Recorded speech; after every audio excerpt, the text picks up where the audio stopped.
What's up, guys? Jeremy Conn here. It is the Lowdown. It's all brought to you by Pickdawgz.com. Appreciate you guys checking this out. If you click the like and subscribe button, that'll help us out. And if you click the notification button, it'll let you know anytime one of these gets posted. Now, let me tell you about the Concrete Inner Circle. It's a rated system. Last night, I had a terrible night. I swept the NBA, but not happy with hockey and college hoops last night. For Wednesday's slate, I thought there were some really good spots to attack. I'll talk about those in a second. But a couple things that I wanted to point out, but just looking at the Concrete Inner Circle, overall, it's been a very successful venture for me. It's a rated system. It's a little bit more pricey, so it's not necessarily for guys that are betting a little bit here. It's big bets. So if you want more information on that, just text Inner Circle to the number that you see there. Now, we have one game essentially to talk about today. I am going to tell you another game that I like tomorrow, but I'm not going to get in all the detail, but I will be on it as some of the NBA games got posted early. And I can already see this is one that I'm going to be on. Anyway, it was funny because I get home and I'm all ready to record and, setting stuff up. And I'm recording with Zeno today for NFL. And we're not doing college this week because there's not really much to talk about. And my camera's not working on this brand new laptop that I bought. I mean, since I've been doing videos here and going back to July, that's when I bought it. At the end of June or July, whatever it was, I bought it and wanted a new one, so there's no problems. And what happened first? It was some sort of safety lock was on here, and I couldn't turn it off. It's my computer. I'm putting in all my information. I can't turn it off. And so then I just had to stop using Microsoft. I deleted the whole thing out and downloaded like Google Chrome. And look, I'm not there. You guys may know a better way of what I'm doing and like, hey, idiot, this is what you should be doing. It doesn't work for me. Like electronics now, I know I've turned into an old man because everything's kind of moved past me. I just learned how to tap my damn credit card like a year ago. So, but no, so like that was going on. I was losing my mind. I'm screaming at people online. This son of a bitch tried to get me to buy their service. He's like, oh yeah, I can help you out. I can help you out if you do this. And I'm like, I have to do that to get you to fix this. Like you won't tell me how to do this unless I buy this. And that's what the guy said. And I said, well, then screw you then. I'm not buying that stupid shit. And so I hung up on him. My wife was hearing me like yelling and screaming back in this room. And then I come home today. I mean, we finally get all that stuff figured out, get the stuff deleted off of there, even though sometimes this thing resets back and I got to go back to the Microsoft thing and go out of it and go back into Chrome. I come home today and I'm like, the camera's not working. What in the hell? So then I click the thing and it says, check your camera button. And then I look online and it says the camera button I have a Lenovo, the camera button is F8. And I look at F8 and I'm like, that's not a camera button. I got a plane. I ain't got a camera, I got a plane. There's a plane on my button. What is that? So I'm sitting here and as I'm reading it, then I find out the type of Lenovo laptop I have. And there's one thing on there that says, this is after about 30 minutes of just losing my mind trying to figure out what's going on. Your camera may have a shutter. And I'm like, what do you mean it may have a shutter? It's a laptop. And sure enough, there's a tiny little piece on my camera that I was going to turn it off and turn it back on, but I don't want this to stop. Like you slide it over and you can slide it the other way. And all I can figure that happened is my wife and I, like my wife will use my computer for work stuff and different things. And she had the computer. And I think when she put it back, she must have slid, as she's closing it, slid her finger and the shutter shut or whatever. So now I just manually open it by hand. At least I know what it is now for the next time it happens, so I'm not losing my mind, but I feel like such an idiot. I'm going, oh, God, I'm going to have to call Zeno and say I can't record. I got my wife's holiday party tonight, and it's like, oh, I don't have time for all this nonsense. Well, yeah, I figured it out, so as I'm rambling here. As far as yesterday, I kind of talked about it. I missed on Ohio State. No bueno. They lost by 8. I had the Dartmouth over, and Dartmouth just couldn't. God, was that a bad game. I had NCA&T that lost, and my lone win in college hoops. What was it yesterday? Why do I do this all the time? I realize I've got like brain fog, and I can't remember shit the way that I used to. But my plays yesterday. I hit the Anaheim-Pittsburgh over, and I hit Indiana blowing out Penn State. And then I won both NBA games. But hockey, I went 1-3. And it was like all the games that I had started off the exact opposite way you needed them to. Like I did hit the Pittsburgh over. It went to overtime and it was 4-3. I had it at 6.5. But the other games, like it's funny. I had Montreal. They start off down 2-0, and I'm like, oh. And then I look up, it's 3-0. I'm like, well, that's not good for me. And then on my underplay, I look up, they score 3 goals in the first. My overplay, they score 0 goals in the first. I'm going, well, shit. It seems like I got everything backwards. So sometimes you think it don't be like that, but sometimes it do. I think a wise man once said that. Yeah, so it was a frustrating night. I actually won a couple of tournaments in DFS. I think I'm going to start doing this more often, is playing showdowns in NBA, which means since we had the NBA Cup, I played a 2-team, a regular fantasy team. You know, there's only 2 games. I played a small one in that, and then I put a few larger ones or ones that I could find in like showdown slates, which is just a single game. So you kind of get your MVP or captain up top, and whatever they get is 1.5 times or 2 times the amount. I forget what it is. But anyway, and then you pick your 5 other players that have to fit in the salary cap. And last night, as soon as I heard Emmanuel Quickly wasn't playing, I put Jamal Shed in my captain, and it allowed me to get in all of the great players that I liked in that game. And then I had money to spare, too, because I faded Scotty Barnes. I faded, oh, God, who else did I fade? I had Jalen Brunson. You had to have him. But whatever. It worked out. I won a couple $100 doing that. But yeah, the betting side of it was not great for me last night. But that's why you have another day. Get back at it after today. And with what I had for, what is it? It's Wednesday today. Here's what I had, just so you guys, I mean, I always like to throw it out there so you can see what I'm thinking, and that way you know I'm not full of shit if I have a great day. In the NHL, I like the Kings and the Kraken to go under 5.5. I said I wouldn't do it. I promised I wouldn't do it. I did it. I went back to the Utah Mammoth, minus 105 at home. I absolutely think it's the right spot. Full disclosure, I've done this 3 times already this year, and I'm 0-3. Utah in the right spot at home. And it just hasn't worked out for me. But I do think this is the right spot, so I took him at even money, and that's where I was at with that. College hoops, I liked Marshall. I liked the Purdue game to go under, and I liked the Wisconsin-Nebraska game to go over. In the NBA, I ended up being on both games that we talked about yesterday, Oklahoma City and the Spurs.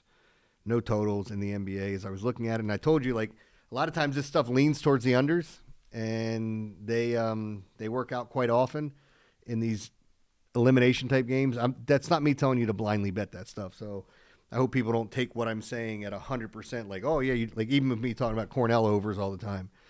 I mean, you guys can watch it and do it on your own and see it, but like anytime I see more money coming in on Cornell unders, I hammer their overs, and they hit. At least the past 2 years, it's been really, really good to me. So with the games that I had yesterday and the games I have today, we'll see how it works out. But yeah, I think this Wisconsin-Nebraska game looks pretty good. So what I have for tonight, we're going to get into the one Thursday night game that we have, Atlanta at Tampa Bay. I have a little bit of a dilemma here because, I'll get to it in a second. First, I want to talk about this NBA game. I'm not going to get in great detail, but Portland plays New Orleans on Thursday night. I like the over there. I think we see points. It's even an elevated total, and watching these teams play just seeing them play the other day and where the total was and where it's at now. And I think that game went under the total, and people overreact and go back to the last game. And it's like, oh yeah, see what happened last game? That's definitely going to happen this game. And guess what usually doesn't happen this game? What happened last game? I'm not saying it's a foregone conclusion that stuff goes on, but I do like Portland and New Orleans to go over. The only game we're talking about today, and we'll start right now. What time we got? All right, so I get to write this down. It is Atlanta at Tampa Bay. Tampa Bay is minus 4.5. The total is 48. So the first thing I'll say is I'm going to read off all these results of the algorithm, but my algorithm doesn't have Mike Evans active, and it sounded like he was going to be active. And if Mike Evans plays, then I definitely know some of these wide receiver numbers are going to change. Because, we got Godwin and Igbuka, and I don't know if you guys saw the numbers on Igbuka. He has only caught like 50% of his targets since like week 4 or something ridiculous. And again, I don't know if that's a Baker issue or if it's an Igbuka issue. If Emeka's not catching the passes, if he's dropping it, if Baker's not on target. You can get a ton of targets and none of them be catchable. And, maybe we're somewhere in between that, but I just thought it was odd. And, speaking of odd things, I was looking at statistics. Mitchell Robinson of the Knicks has a higher offensive rebounding rating or percentage than he does free throw percentage. He's shooting like 20% from the free throw line. It's just it's just so ridiculous. And I saw Derek Queen, former Maryland kid here, playing for the Pelicans. If Derek Queen plays in 6 more games, that means he'll already played in more games than Zion in 5 of Zion's first 7 seasons. It's just so weird how things work out sometimes, man. You look at these guys and he's going to be a stud. There's nothing that's going to stop him, and injuries or something goofy stops him. But getting back to this and talking about the numbers, it could vastly change. And, I haven't heard anything on Drake London's injury. I'm assuming he's not playing in this game because my algorithm didn't have him in.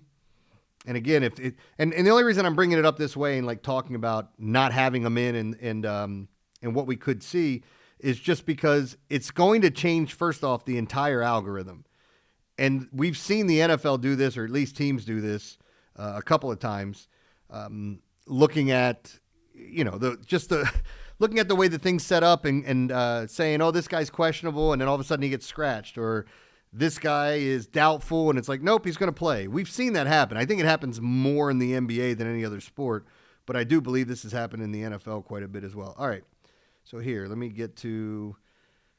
So here's the latest on Mike Evans. Was considered a limited participant at Buccaneers walkthrough on Tuesday. He's opened the week with back-to-back limited tags.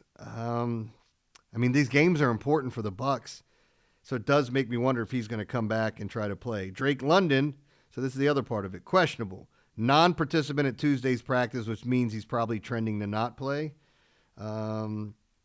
Lack of on-field work since sustaining a PCL sprain of his left knee in a Week 11 loss to the Panthers makes it likely he'll miss a 4th straight game. So, all right, so maybe it doesn't affect the the Atlanta side as much.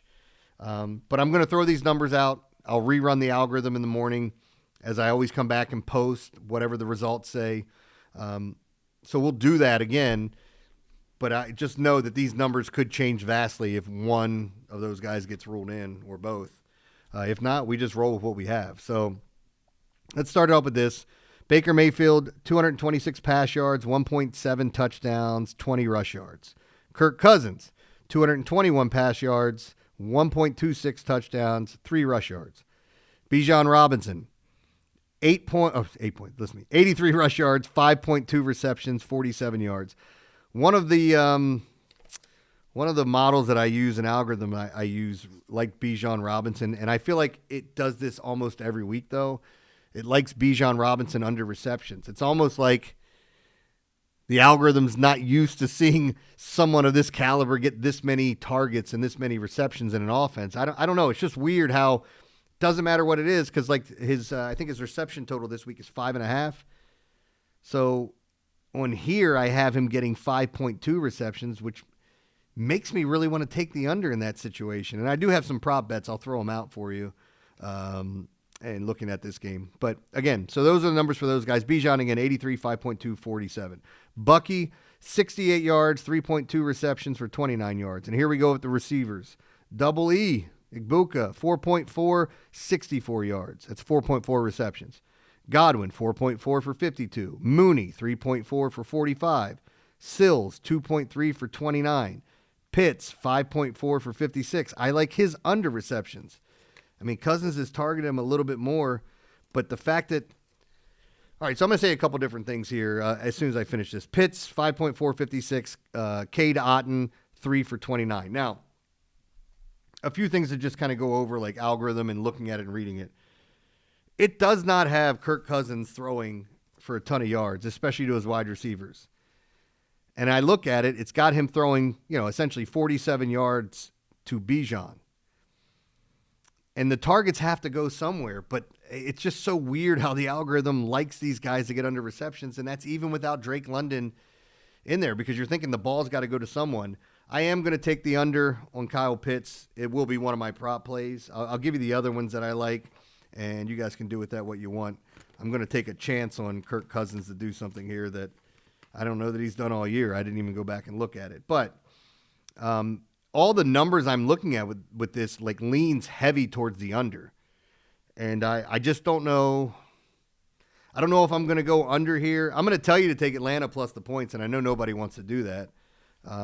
This Buccaneers team's a little banged up, a little reeling. They've got some issues. I know Atlanta just got eliminated from the playoffs. I still think I'm going to take Atlanta plus the points. I do want to say, as I'm giving this out as a free, you know what I'm going to do? I'm going to do more work on this game, and I want to wait and see what they say about London, what the algorithm looks like what they say about Evans. And hopefully I have some information either guiding me towards they may play or they're just not playing.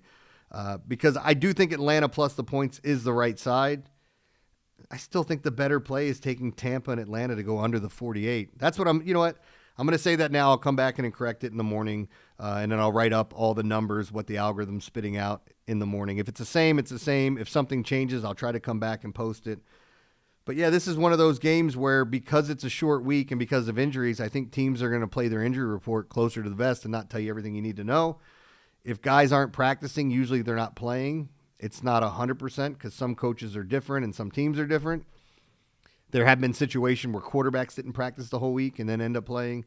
But again, it's not looking good. Mike Evans, they said he was tracking towards coming back. So the fact that he had limited practices, I think he's more than likely, or what should I say? I think he's more likely to play than London. That's what I want to say. I just speak for a living. So yeah, my free play here, my freemium, if you will, is going to be on the under. I think it's the better side, but I'm going to come back and write some stuff in the morning. So just check that out. All right, guys. As far as prop bets, here's what I liked. Rachaad White under 5.5 rushing attempts. The model loves that. I mean, it came in as the number one prop bet this weekend.